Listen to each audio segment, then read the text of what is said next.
నమస్తే, welcome to our channel. నేను సిరి. AP CM Jaganmohan Reddy గారు స్లీవ్స్ మడత పెడితే మన చంద్రబాబు నాయుడు గారు కుర్చీ మడత పెట్టారు. ఇది సోషల్ మీడియాలో అయితే తెగ వైరల్ అవుతుంది. సో ఈ అంశాన్ని మనకు వివరించడానికి మనతో పాటు ఉన్నారు ప్రముఖ senior journalist and political analyst CS Rao గారు.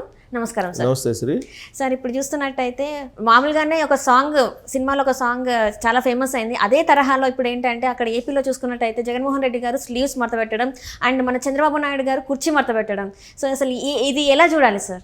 సో ఇది సినిమాటిక్గా ఇప్పుడు రాజకీయాల్లో వాళ్ళు అనుకున్నటువంటి భావాల్ని చాలా బలంగా ప్రజల్లోకి తీసుకెళ్లాలంటే కనుక సమకాలీన పరిస్థితులకు అనుగుణంగా, సమకాలీన అంశాలకు అనుగుణంగా వాళ్ళ డైలాగులు కానీ వాళ్ళ మాటలకు కానీ పదును పెట్టేటువంటి ప్రయత్నం ఇది.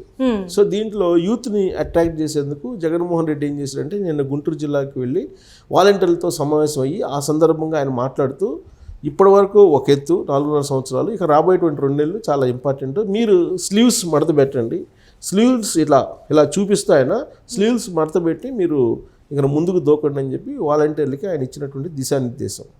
అంటే ఇప్పటివరకు సేవా కార్యక్రమాలు చేశారు, లబ్ధిదారులకి సహాయం అందజేశారు ఇంటింటికి వెళ్ళి. ఇక సహాయం కాదు, మనం పోరాటం యుద్ధానికి దిగాలి, కురుక్షేత్రంలో దిగాలి, యుద్ధానికి రెడీ కండి అని చెప్పి ఆయన ఇట్లా స్లీవ్స్ మడత పెడుతూ ఆయన వాళ్ళని అట్రాక్ట్ చేసే ప్రయత్నం చేశారు ఆయన. ఆ ఫోటో వైరల్ అయిపోయింది, బాగా వైరల్ అయిపోయింది. ఆ ఫోటో వైరల్ అయినటువంటి కొన్ని గంటల వ్యవధిలోనే చంద్రబాబు నాయుడు అలాగే లోకేష్ ఇద్దరు కూడా దానికి కౌంటర్ వేశారు. ఈ మధ్య వచ్చినటువంటి సినిమా ఉంది కదా, గుంటూరు కారం సినిమాలో సాంగ్ ఉంది కదా, కుర్చీ మడత పెట్టే సాంగ్, అది ఫేమస్ సాంగ్.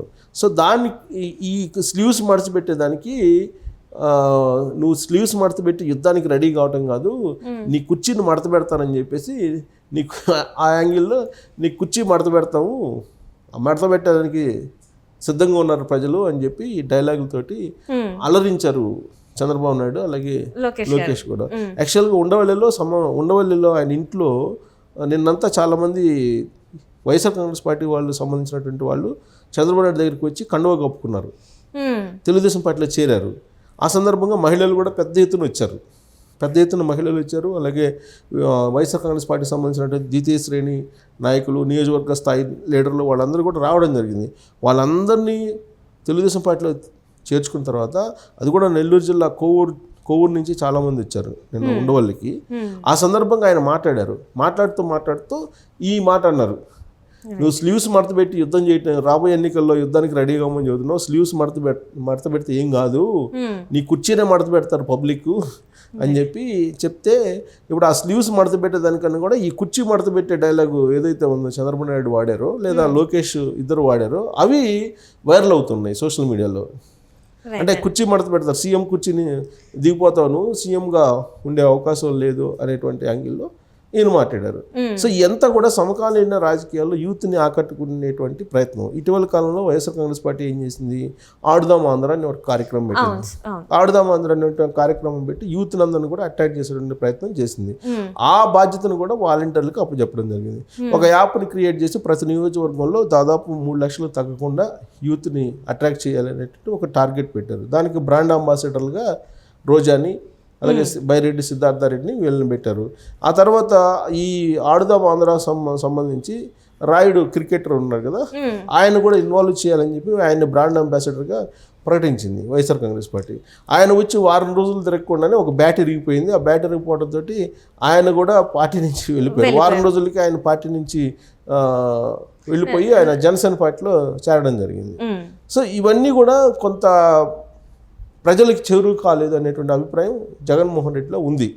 ఆయన ఎంత కొన్ని ప్రోగ్రాంలు డిజైన్ చేసినప్పటికీ ప్రజల్లోకి చాలా బలంగా వెళ్ళలేకపోయాము అనేది. ఫస్ట్ ఏం చేశారు, ఆయన ఇంటింటికి గడపకు వైఎస్ఆర్ కాంగ్రెస్ పార్టీ అనేది ఒకటి పెట్టారు. ఆ తర్వాత స్టిక్కర్లు వేయాలి, మీరు ఇంటికి వెళ్ళి స్టిక్కర్లు వేసి ప్రభుత్వ పథకాలని మీరు తెలియజేయాలి, ప్రచారం చేయాలని చెప్పి ప్రజాప్రతినిధులకు ఎమ్మెల్యేలు చెప్తే వాళ్ళు పోయి ఇంటింటికి స్టిక్కర్లు వేసేటువంటి క్రమంలో ఎమ్మెల్యేలు చాలా చోట్ల ప్రజలు నిలదీసినటువంటి సందర్భాన్ని మనం చూసాము. ఆ తర్వాత అనేక రకాల ప్రోగ్రాంలు క్రియేట్ చేశారు. ఆయన క్రియేట్ చేసినప్పటికి కూడా వెళ్ళలేదు. ప్రభుత్వంతో కలిసి ఇంకో ప్రోగ్రాం కూడా ప్రభుత్వ అధికారులు కూడా ఇన్వాల్వ్ చేస్తూ ఆయన ఇంకో ప్రోగ్రాం కూడా చేశారు. సో ఇట్లా రకరకాల ప్రోగ్రాంలు చేసినప్పటికి కూడా ఏది క్లిక్ కాకపోయేటప్పటికి ఇప్పుడు వాలంటీర్ల వ్యవస్థను నమ్ముకున్నాడు ఆయన. ఆయన 2 లక్షల సుమారు 2,60,000 మంది వాలంటీర్లు రాష్ట్ర వ్యాప్తంగా కూడా ఆయన అధికారంలోకి వచ్చిన తర్వాత నియమించారు. వాళ్ళకి హానరోరియం కూడా ఇస్తున్నారు. 5,000 రూపాయల హానరోరియం తోటి స్టార్ట్ చేసి ఇప్పుడు 8,000 రూపాయల వరకు సుమారుగా ఇస్తున్నట్టున్నారు. అంటే మొన్న కూడా మనం చూసాం జగన్మోహన్ రెడ్డి గారు వాలంటీర్లను అడిగింది ఏంటంటే ఇప్పటివరకు వాలంటీర్లుగా చేశారు, ఇప్పుడు మన పార్టీ కార్యకర్తలుగా పార్టీ సేవకులుగా చేయండి అని చెప్పేసి కూడా అడిగినట్టు కూడా మనకి వార్తలు వచ్చాయి. పార్టీ కార్యకర్తలు చేయండి అని చెప్పారు. సో వాళ్ళకి హానరోరియం ఇస్తున్నారు. సో హానరోరియం తీసుకుంటున్నారు, ప్లస్ వాళ్ళు పార్టీ కార్యక్రమాల్లో ఎంజాయ్ చేస్తున్నారు. గ్రామ సచివాలయాలతో అనుసంధానంగా ఉన్నారు. వాళ్ళతోటే దొంగ ఓట్లు జరిపించడం, దొంగ ఓట్లు చేర్చడంతో పాటు వాళ్ళని మళ్ళీ బూతుల దగ్గరికి తీసుకురావాలనే టార్గెట్ పెట్టడం, రేపు ఏజెంట్లుగా కూడా వాళ్ళని కూర్చోబెట్టాలనే ఒక ప్రయత్నం, ఇవన్నీ కూడా చేస్తూ ఉన్నారు. అందుకే ఇప్పుడు అన్ని ప్రయోగాలు అయిపోయిన తర్వాత ఇప్పుడు వాలంటీర్లని నమ్ముకున్నాడు ఆయన.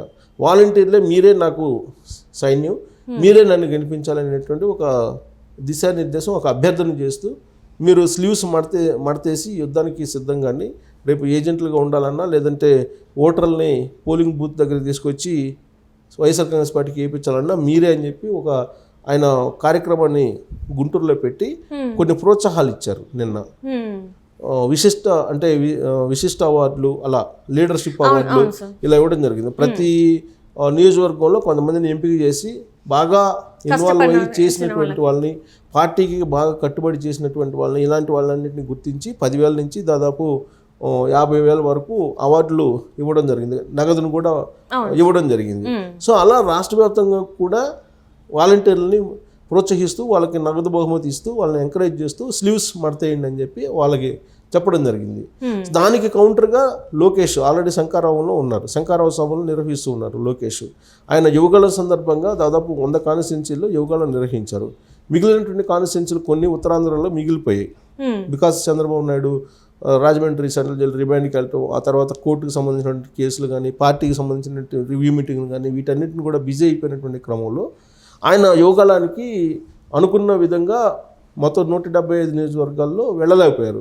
సో సుమారుగా 100 కాన్స్టిట్యున్సీలకు వెళ్ళగలరు. మిగిలినటువంటి నియోజకవర్గాల్లో కూడా ఆయన వెళ్ళాలి కాబట్టి శంకారావు అనేటువంటి ఒక కార్యక్రమంతో ఆయన ప్రోగ్రాం పెట్టారు. ఆ ప్రోగ్రాంలో ఇప్పుడు ఉన్నారు, యూత్ని ఆకట్టుకునేటువంటి ప్రయత్నం చేస్తూ ఉన్నారు. ఆ సందర్భంగా కుర్చీ మడత పెడతాడు జగన్మోహన్ రెడ్డి, నీ కుర్చీని మడత పెడతారు జాగ్రత్త అని చెప్పి ఆయన డైలాగ్ను వదిలి యూత్ని ఆకర్షించేటువంటి ప్రయత్నం చేశారు. చంద్రబాబు నాయుడు ఏమో ఉండవల్లిలో వైఎస్ఆర్ కాంగ్రెస్ పార్టీకి సంబంధించినటువంటి వాళ్ళు వస్తే పార్టీలో చేర్చుకొని ఆ సందర్భంగా కుర్చీ మడత పెడతారు జాగ్రత్త, ప్రజలందరూ కూడా నీ కుర్చీని మడత పెట్టడానికి సిద్ధంగా ఉన్నారని చెప్పి జగన్మోహన్ రెడ్డి మీద ఒక సెటైర్ వేశారు. అది వైరల్ అవుతుంది ఆ వీడియో. ఇప్పుడు ఆ ఫోటోనేమో జగన్మోహన్ రెడ్డిది, వీడియోనేమో చంద్రబాబు నాయుడుది, అలాగే లోకేష్ది వైరల్ అవుతున్నటువంటి పరిస్థితి. ఇది కుర్చీ స్లీవ్స్ కథ. Right sir, thank you so much sir. Thank you.